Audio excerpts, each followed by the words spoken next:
Greetings. My name is Brad Ihrig, and I'd like to just share briefly with you about my wife and I's foster care journey, which really began about 10 years ago when we were in Mongolia, and we initially fostered our now two oldest children. And we've been involved in adoption and foster care ever since, and up to this day as well. And I just want to share briefly about a particular verse that has really come to be near and dear to my heart, and that's Philippians 3, verse 10. And there it says, I want to know Christ and the power of his resurrection, and especially this part, the fellowship of sharing in his sufferings. Foster care, I believe, at least in a small part, reflects the gospel.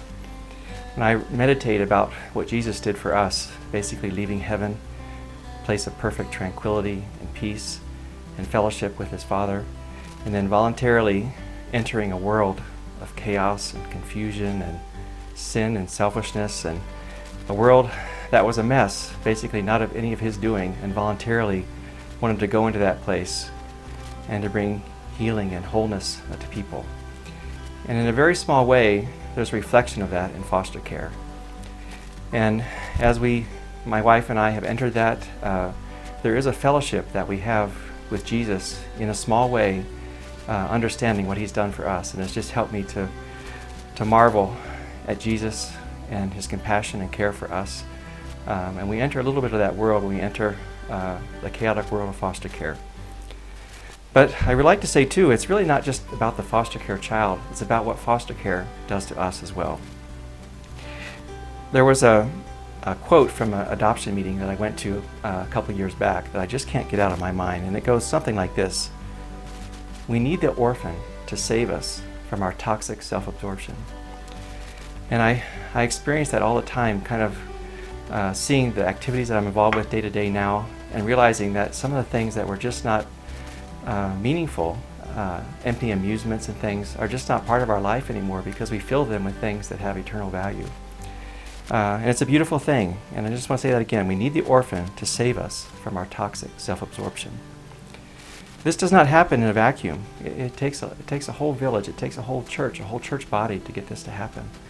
And I just really want to say thank you so much to the Mack family and so many people who have been involved in our lives to help us through this process. I can't name all the people by name, but you know who you are: foster care grandparents and people preparing meals and rides and prayer warriors, and just so many people helping us. In fact, just last night we got to go on a date night and got to see The Sound of Music, and that was helped facilitated by the church.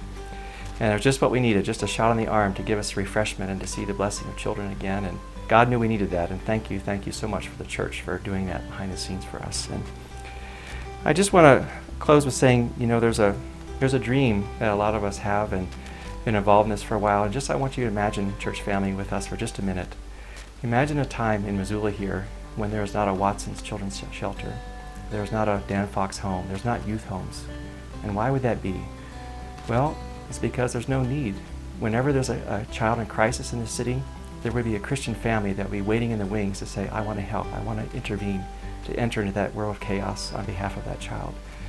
And I just can't think, honestly, of a better way that we as a church family, as a church in Missoula, can demonstrate that God loves us, that we love the people of Missoula.